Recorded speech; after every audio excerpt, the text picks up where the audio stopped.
ধরো আমরা বাজারে গেছি সবজি কিনতে। অনেক সময় কি হয়, আমরা ভাবি যে এই সবজিটা আমরা কিনি, কিন্তু আমাদের সাথে যাওয়া মানুষজনের কথা শুনে আমরা তখন ওটা না কিনে অন্য কিছু কিনে ফেলি। অ্যান্ড দেন বা সবজি আলা যে বিক্রি করছে তার প্রভোগে এসে আমরা অন্য কিছু সবজি কিনে ফেলি। অ্যান্ড দেন ঘরে আসার পর রিয়েলাইজ করি, আরে এটা তো না কিনলেই ভালো হতো, এটা তো খারাপ, বা এটা ঠিক ভালো নয়, বা এটা আমার জন্য দরকারই ছিল না, না কিনলেই ভালো হতো, এরকম পস্তাই। সেরকমই জীবনে চলার ক্ষেত্রে অনেক সময় আমরা অনেক কিছু কাজ করে ফেলি, বা অনেক কথা কাউকে বলে ফেলি, বা অনেক কিছু ডিসিশান এমন নিয়ে ফেলি, এবং তার ফলে আমরা ভাবি যে এগুলো আমাদের জন্য যথার্থ নয়, বা এটা আমাদের করা উচিত হয়নি, বা এটা আমরা ঠিক করিনি, এরকম ভাবি। কিন্তু মানুষ যদি এই না করাটা, না হওয়াটা, বা আমাদের মধ্যে যে গ্লানিটা সৃষ্টি হয়, এটা যদি না হয় তাহলে কিন্তু আমরা বুঝতে পারবো না খারাপ কোনটা ভালো কোনটা।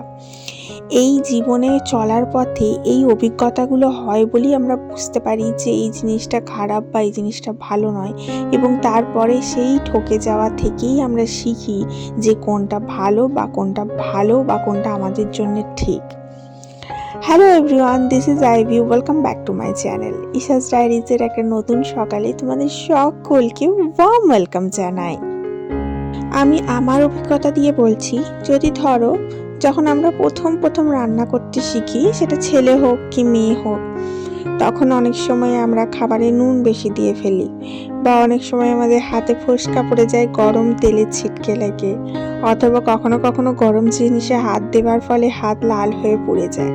এবং তার ফলেই কিন্তু আমরা বুঝতে পারি যে আমাদের কতটা সতর্কতা হতে হবে, বা কতটা সূক্ষ্মভাবে, কতটা ভালোবাসা দিয়ে খাবারটা তৈরি করতে হবে, যার ফলে একটা খাবারের মধ্যে নুন, চিনির মিষ্টতা, নোনতা, এই জিনিসটা সঠিক ব্যালেন্স থাকবে, এবং যার ফলে খেতে সুন্দর হবে, এবং আমিও শেফ থেকে রান্না করতে পারবো। এগুলো জীবনের অভিজ্ঞতা থেকেই শেখা যায়, এবং ঠকে যাওয়া থেকেই ভালো থাকা যায়। আমরা যদি না ঠকি, বা আমরা যদি আমাদের জীবনের খারাপ অভিজ্ঞতাটা থেকে শিক্ষা না নিই, তখন আমরা কখনোই বুঝতে পারবো না যে ভালোটা কী জিনিস, বা ভালোর মর্মটা কী। মানে খারাপ আছে বলেই কিন্তু আমরা বুঝতে পারি ভালোর মর্মটা কোথায়। আজকে সকালে জামা কাপড় কেচেছি, এবং জামা কাপড় কাচার ফলে অনেকটা কাজ বেড়ে গেছে, কারণ জামা কাপড়গুলো থেকে ওঠা টিন্টগুলো আমার বরের প্যান্টে লেগে গেছিলো, তো সেগুলো সব তুলে ফেললাম। এখন অনেক সবজি বাজার করে নিয়ে এসছে হাজবেন্ড মশাই, সেগুলো সব আজরে সুন্দর করে রাখবো। এখন তো নতুন আলু আর নতুন পেঁয়াজ উঠছে, তার জন্য নতুন আলু আনলেই আমার খুব বিরক্ত লাগে, কারণ নতুন আলুতে এত ধুলো আর এত ময়লা লেগে থাকে, কি বলবো, কাদা লেগে থাকে, কি বলবো, যে সেগুলোতে খুব ন্যাস্টি হয়। তো তার জন্য কি করি, আগে কি করতাম না, নতুন আলুগুলো ধুয়ে তারপরে শুকিয়ে তারপরে রাখতাম। এখন আর অতটা পরিশ্রম করতে পারি না। তো তার জন্যে যে ঝুড়িটাতে রাখি, বড় ঝুড়িটাতে আমি আলু রাখি, তো বড় ঝুড়িটাতে একটা মোটা করে নিউজ পেপার বিছিয়েছি, এবং তার মধ্যে রাখি। দেখো, পেঁয়াজগুলো, কথা বলতে বলতে পেঁয়াজগুলো রাখতে পেঁয়াজের ইয়েটা ছিঁড়তে গিয়ে একটু বেশি ছিঁড়ে ফেলেছি, এবং পেঁয়াজগুলো সব পড়ে গেল। তো আমি আগের পেঁয়াজগুলো তুলে নিলাম, এবং তারপরে এই পেঁয়াজগুলো রাখছি, তারপরে আবার নতুনগুলো রেখে তার উপরে পুরনোগুলো রাখবো। পুরনোগুলো আগে শেষ করে নিতে হবে। আলুর ক্ষেত্রেও আমি তাই করি, পুরনোগুলো তুলে নিয়ে তারপরে নতুনগুলো রাখি, তার উপরে পুরনোগুলো রাখি। কারণ কি বলতো, পুরনোগুলো শোকাতে একদম ছোট হয়ে যাবে। আলু, পেঁয়াজ এই সময় যদি তুমি এই সিজনে বিশেষ করে যখন নতুন উঠছে, তখন যদি তুমি রেখে খাও না, তাহলে খুব মুশকিল, তাহলে ওটা ছোট হতে থাকে, শুকোতে থাকে আর ছোট হতে থাকে। তার জন্য দেখবে নতুন জিনিসের দাম কম হয় ওই জন্যেই, আর এই একটা কারণ এটা বেশি দিন রেখে খেলেই তোমার মুশকিল। তো এই দেখো কত ধুলো জমেছিল, এগুলো আগের আলু, তো সেগুলো আজরে নিলাম, অ্যান্ড দেন ওইটাকেই আবার ভালোভাবে পেস্ট করে দিয়ে তার উপরে এবার আলুগুলো রেখে দেবো। আর আমি একটুখানি পরিষ্কার পরিচ্ছন্নতা বজায় রাখা পছন্দ করি, এবং নিট অ্যান্ড ক্লিন থাকাও পছন্দ করি, এবং ঘরটাকেও নিট অ্যান্ড ক্লিন রাখা পছন্দ করি। তার জন্য একটু বেশি খাটতে হয়, এই যা। অন্য কেউ হলে কিন্তু এত খাটবে না, সে হয়তো এমনিই রেখে দেবে, কিন্তু আমি এগুলো পছন্দ করি, তাই করি। আর সবজির বাজার যে খুব বেশি এনেছে তা নয়, এই যতটুকু চল বা ততটুকু এনেছে, কারণ আমরা আবার কয়েকদিন যাবত থাকবো না, তো তার জন্য খুব বেশি আনতে বারণ করেছিলাম, তাতে করেও নাই নাই করে বেশ এক ঝুড়ি সবজি নিয়ে চলে এসছে। ফুলকপি ছিল, বড় বড় বেগুন ছিল, এই সিজনে বেগুন খুব ভালো পাওয়া যায়। আর আমার তো বেগুন ভীষণ ফেভারিট, আমি বেগুন ভাজা আর বেগুন পোড়া খেতে ভীষণ ভালোবাসি। আমাদের ঘরেও খুব হতো বেগুন। আমাদের বেগুনে কোনো অ্যালার্জি নেই, আর ভগবান করে আমার মেয়ে আর বরেরও নেই, তার জন্যই খেতে পারি। যদি যাদের বেগুনে অ্যালার্জি তারা আবার খেতে পারে না এত বেগুন। আমার বাবার আবার বেগুনে একটু অ্যালার্জি আছে, ওই জন্য বাবা বেগুন খায় না। আমার হাজব্যান্ডের যেমন চিংড়িতে অ্যালার্জি আছে, ওই জন্য চিংড়ি খায় না। তো যার যেটাতে অ্যালার্জি আছে। আর মরশুম বেসিসে ফল আর সবজি এই সময়টা খুব ভালো পাওয়া যায়। তো এই মরশুমে হচ্ছে তোমার কুল উঠেছে খুব ভালো ভালো, নারকেল কুল বলি আমরা, অন্য কোথায় কে কি বলে জানি না। তো নারকেল কুল নিয়ে এসছে খুব সুন্দর বড় বড়।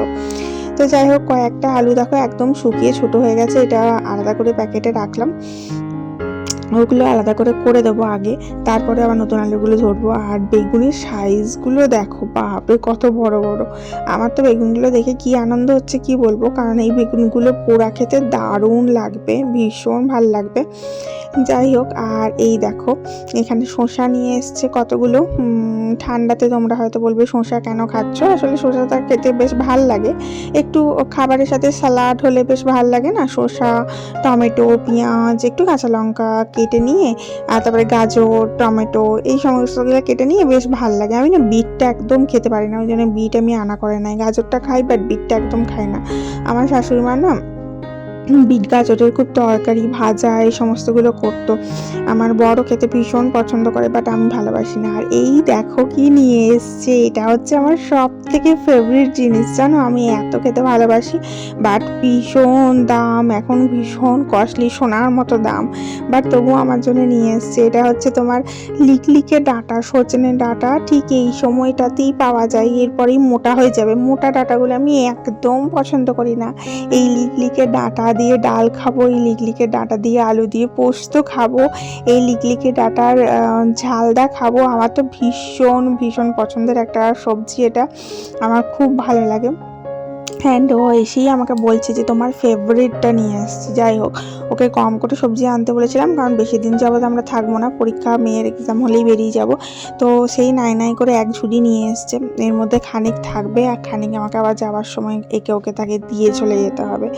কারণ আমি যাওয়ার সময় না, যখন কোথাও ঘুরতে যাই, ফ্রিজ ট্রিজ বন্ধ করে দিয়ে একদম যাই, কারণ কোথায় কি ঝড় বৃষ্টি হবে কি হবে না হবে বলা যায় না, একদম মেমসিবি নামিয়ে দিয়ে যাই।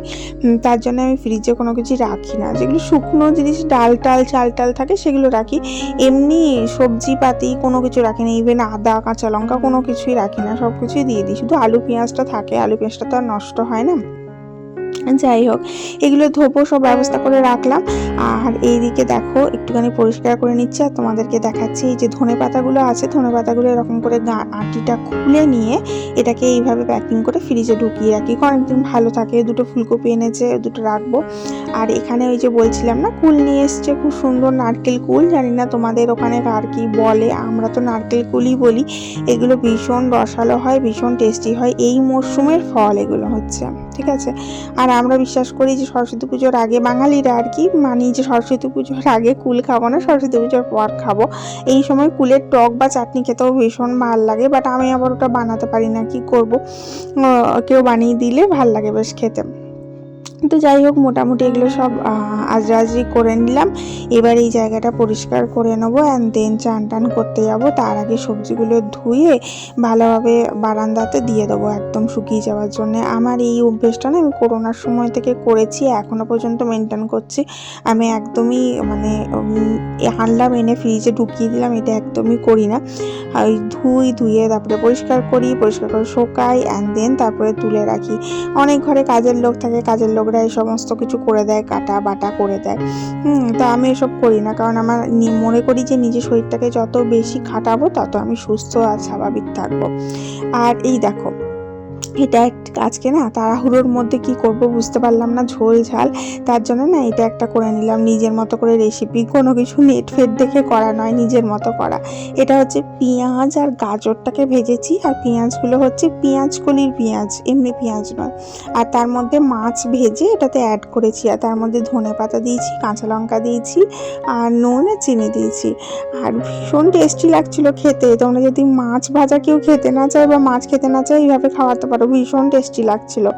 তো চলো এখন এই যে সবজিগুলো ধুয়ে রেখেছিলাম, এগুলো জল ঝরাতে রেখেছিলাম, এগুলো গিয়ে বারান্দাতে দিয়ে দেবো, একদম শুকিয়ে গেলে আবার তুলে নেওয়া যাবে। আর এদিকে আমার রান্নাও মোটামুটি কমপ্লিট হয়ে এসছে, নিয়ে চানটা করে তারপরে আমি লাঞ্চটা বেড়ে দেবো সবার জন্যে। স্নান করতে ঢুকে আমি যে কাজটা করব সেটা হচ্ছে তোমার এই ব্যাগগুলো আমি পরিষ্কার করে নেবো। এগুলোতে আমি সবজি বাজার নিয়ে এসেছিলাম, সবজি বাজার নিয়ে আসার পরে এই ব্যাগগুলো আমি একবার করে পরিষ্কার করে দিই। কিছু যদি সাবান দিয়ে দিয়ে না করতে পারি তাহলে কিন্তু আমি জল কাচও অন্তত করে দিই, কারণ যত জার্ম ফ্রি থাকবে না ঘরে ততটা সুস্থতা বজায় থাকবে, এটা আমার মনে হয়।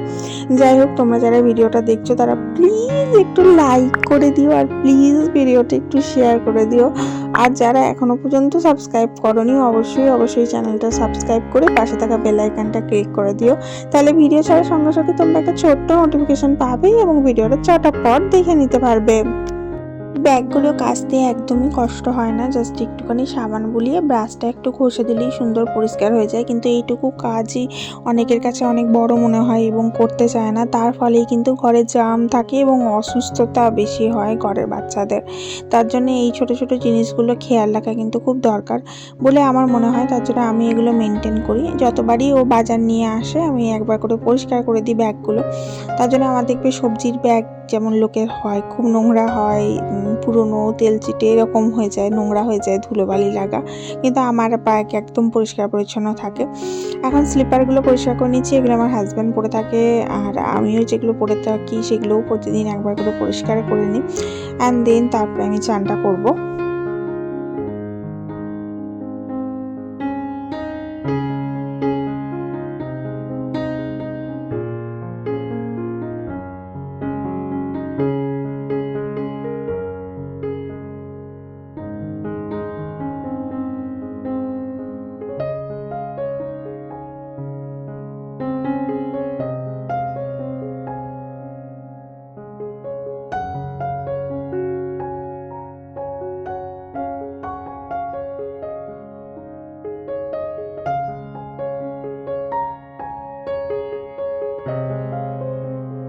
চলো এবার দেখাই তোমাদের লাঞ্চের মেনুতে কী ছিল। লাঞ্চের মেনুতে গতকালের সবজি ছিল, আমাকে আর রান্না করতে হয়নি। সেটা হচ্ছে প্রথমেই এটা রয়েছে মাছের তেল ভাজা পেঁয়াজ দিয়ে, এটা আমার ভীষণ ফেভারিট একটা খাবার। মাছের তেল ভাজা আমি ভীষণ ভালোবাসি, বর খায় না, আমি আর মেয়ে খুব খাই।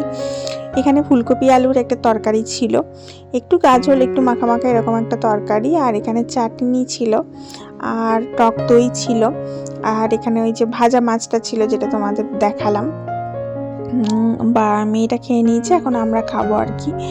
আর তার সাথে এদিকে ছিল গতকালের একটু ফুল ঝাল আর একটু বেগুন ভাজা। আজ আসি, লাভ ইউ অল, দেখা হচ্ছে কালকে।